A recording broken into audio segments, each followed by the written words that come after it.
मालवा की महारानी अहिल्याबाई होलकर हुई हैं देवी स्वरूप, बहुत पवित्र आत्मा, बड़ी ज्ञानवंत, बहुत ही न्याय प्रिय।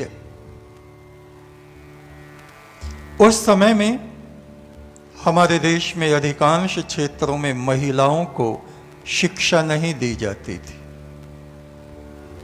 स्त्रियों का पढ़ना लिखना पाप माना जाता था। आज हमारी बेटियां विद्यालय जाती हैं। एक स्त्री शिक्षित होती है तो वो अपनी संतानों को भी शिक्षित करती है। उस समय में ऐसी परंपरा थी कि देवी अहिल्या का विवाह खंडेराव होलकर से 9 वर्ष की अवस्था में हो गया था, बचपन में। और वो लड़की बड़ी होनहार, बड़ी विद्वान, सरस्वती का अवतार। सरस्वती और दुर्गा दोनों की छवि उसके भीतर थी। न्याय प्रिय, हाथ में शिवलिंग लिए रहती और परम ब्रह्म के ध्यान में निमग्न रहती। बहुत विदुषी, विद्वान। तो उन्होंने अपने ससुर मल्हार राव होलकर से कहा, मैं पढ़ना चाहती हूं। सब उस समय नारी शिक्षा के विरोध में थे। बड़ा मुश्किल था, बहुत विरोध हुआ।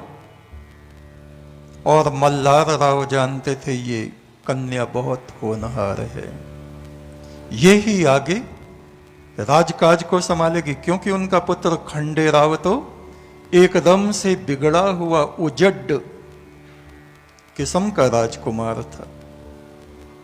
जरा जरा सी बात पे नाराज हो जाता, किसी का भी अपमान कर डालता, अपने पिता की बात भी नहीं मानता था। इस राजपाट को कौन संभालेगा, मेरे पुत्र को कौन संभालेगा, ऐसा सोचकर मल्हार राव होलकर ने अपने बेटे का विवाह अहिल्याबाई से किया कि ये इसको ठीक कर लेगा, ये जो कन्या है मेरे बेटे को ये सुधार लेगी, ऐसा सोचा। अब प्रश्न हुआ, वो बार बार कहती कि पिताजी मैं पढ़ना चाहती हूं, और वो भी चाहते थे कि ये पढ़े, किंतु समाज का इतना भारी विरोध। राजमहल में रात दिन षड्यंत्र चलते रहते। मल्हार राव की 4 रानियां थीं, चारों अहिल्या के विरुद्ध, उसका पति भी उसके विरुद्ध, पूरा राजमहल उसके विरुद्ध। और वो चाहती थी अहिल्याबाई कि मैं किसी तरह से शिक्षा प्राप्त करूं। उन रानियों में जो सबसे बड़ी थी गौतमा, उसने एक शर्त रखी, हमारे 4 प्रश्न हैं, यदि तुम इन 4 प्रश्नों के उत्तर दे दोगी तो तुम्हें पढ़ने की अनुमति कम से कम हम लोग दे देंगे। वे रानियां भी नहीं चाहती थीं कि ये पढ़े, ऐसा ना हो ये पढ़ के हमसे आगे निकल जाए, बुद्धिमान बन जाए। ईर्ष्या, द्वेष, डाह, जलन, षड्यंत्र रात दिन महलों में होते रहते थे।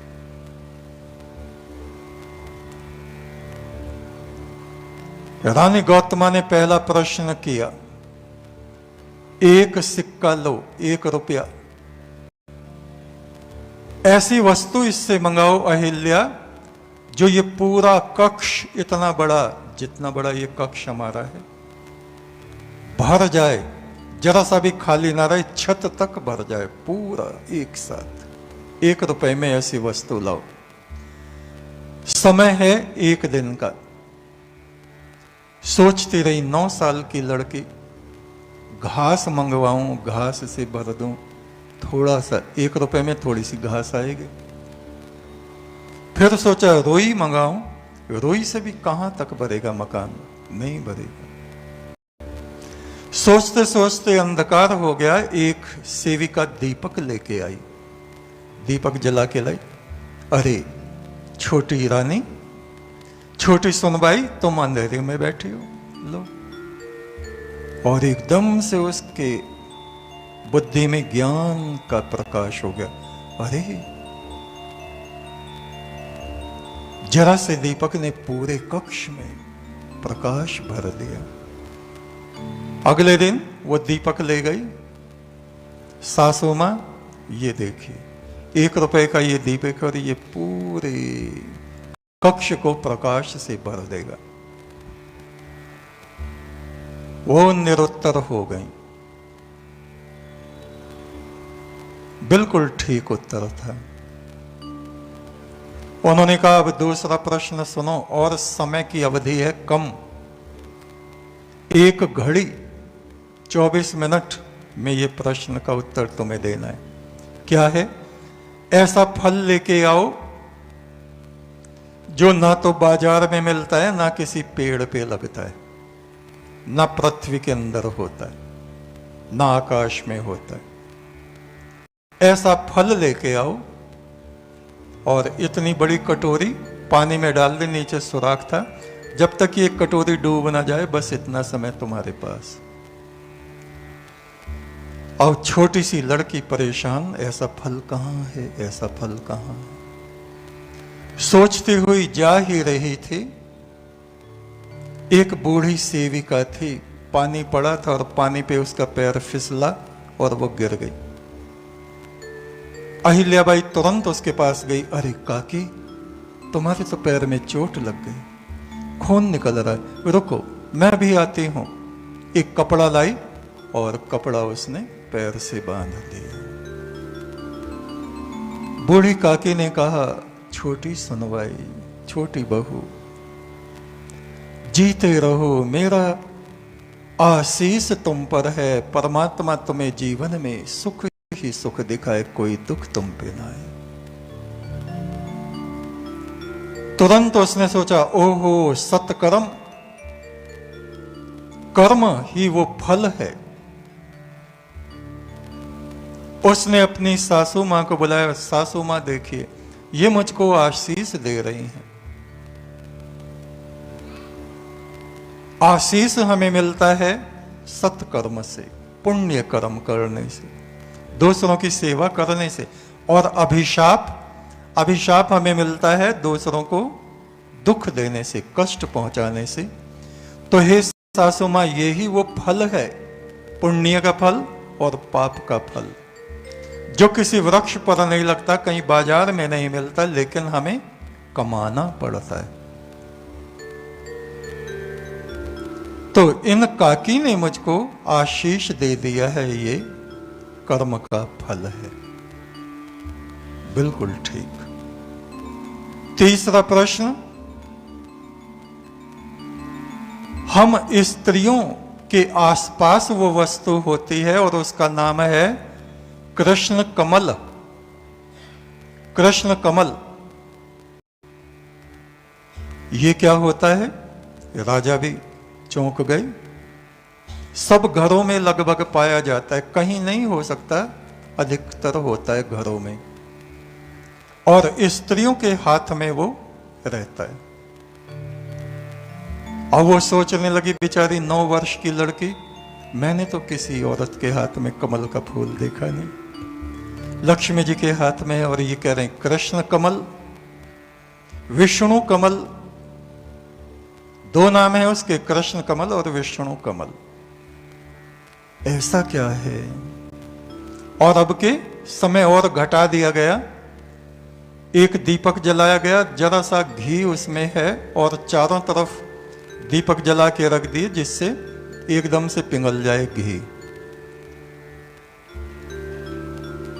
और एक बड़ी दुष्ट विचार वाली एक बूढ़ी स्त्री थी, उसमें से घी निकाल के ले गई, जिससे जल्दी से बुझ जाए और ये हार जाए प्रतियोगिता में। तभी उसका पति आया, खंडेराव, तुम क्या ये प्रश्न उत्तर लगा रखा है, मुझे भूख लग रही है, चलो रसोई में मेरे लिए खाना बनाओ। उसने कहा, तुम्हें दिखता नहीं मैं प्रतियोगिता में बैठी हूं, प्रश्न का उत्तर विचार कर रही हूं। नहीं, उसका पति भी चाहता था ये किसी तरह से हार जाए और अगर ये पढ़ने लगी तो ये मेरी बराबरी करेगी, ऐसा उसके मन में था।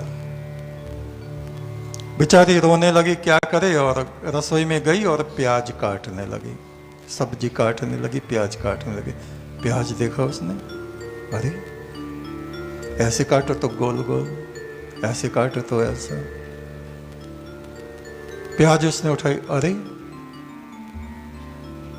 विष्णु के चारों चिन्ह इस प्याज में हैं, इसको ऐसे उठा लो तो ये गदा, प्याज को ऐसे पकड़ लो नीचे से तो ये गदा, विष्णु की गदा। इसको ऐसे गोल गोल चीरो तो ये विष्णु का चक्र। इसको बीच में से चीरो तो ये शंख हो गया, विष्णु का शंख। और इसको इधर से इधर से इधर से इधर से ऐसे फांक फांक बना दो तो ये कमल पुष्प हो गया। उसने कहा, सासू जी इधर आओ, ये रहा विष्णु कमल, कृष्ण कमल ये रहा। बोले कहाँ है? ये देखो, ये तो कमल का रूप है, ये गदा का रूप है, और ये चक्र का रूप है, और ये शंख का रूप। मल्हार राव होलकर को भी ये बात पहली बार पता चली। उन्होंने कहा, देवी हमने तो आज तक इतने ग्रंथ पढ़े और कुछ पढ़ा, आज तक हमारे सामने ये बात आई नहीं कि प्याज को विष्णु कमल भी बोलते हैं। बोले क्यों नहीं? नामदेव जो संत हुए उन्होंने अपने एक पद में इस प्याज का वर्णन विष्णु कमल के रूप में किया है। चलिए 3 प्रश्न हो गया, अब चौथा प्रश्न बताओ। और इस प्रश्न की उत्तर देने की अवधि और भी कम। प्रश्न सुनो, क्या है? परछाई है, परछाई है, लेकिन उसकी पहचान अपनी है। आदमी की परछाई होती, ये उंगली की परछाई पड़े तो पता उंगली की है। परछाई है लेकिन परछाई जैसी नहीं है। तभी वहां मल्हार राव होलकर आए और कहा, निजाम के सैनिक चढ़े चले आ रहे हैं युद्ध के लिए, और हमारे पास बहुत कम सैनिक हैं। बहुत चिंता है। उनकी बड़ी रानी आई, आप क्यों चिंतित हैं? आप चिंतित हो सकते हैं, मैं चिंतित नहीं हूं, क्योंकि मुझे विश्वास है कि आप कभी पराजित हो ही नहीं सकते। आप हिम्मत से काम लीजिए और सेना को इस तरह से संगठित कीजिए कि हमारी छोटी सी सेना उनको नष्ट कर दे। दूसरी ने भी यही कहा, तीसरी ने भी यही कहा। अहिल्याबाई ने कहा, सासू जी यही आपके प्रश्न का उत्तर है। स्त्री पति की परछाई होती, उसका साहस बढ़ाने वाली होती, उसकी शक्ति होती, मुश्किल और संकटों में उसको थामने वाली होती। और वो एक तो परछाई है कि इधर से प्रकाश पड़ रहा और इधर राजा की परछाई हो गई, और एक परछाई है उसकी पत्नी, उसकी अपनी अलग भी पहचान है और वो परछाई भी। ये 4 प्रश्न थे। इन 4 प्रश्नों के उत्तर अहिल्याबाई ने दे दिए, और तब राजमहल में सब निरुत्तर हो गए, विवश हो गए कि इसको कोई पढ़ने से रोक नहीं सकता। विरोध बहुत हुआ, बहुत विरोध हुआ, लेकिन अहिल्याबाई होलकर ने शिक्षा प्राप्त की। और उनके पति तो बाद में मदिरा पान भी करने लगे थे, शराब पीने लगे थे। 10 विवाह उन्होंने किए खंडेराव ने।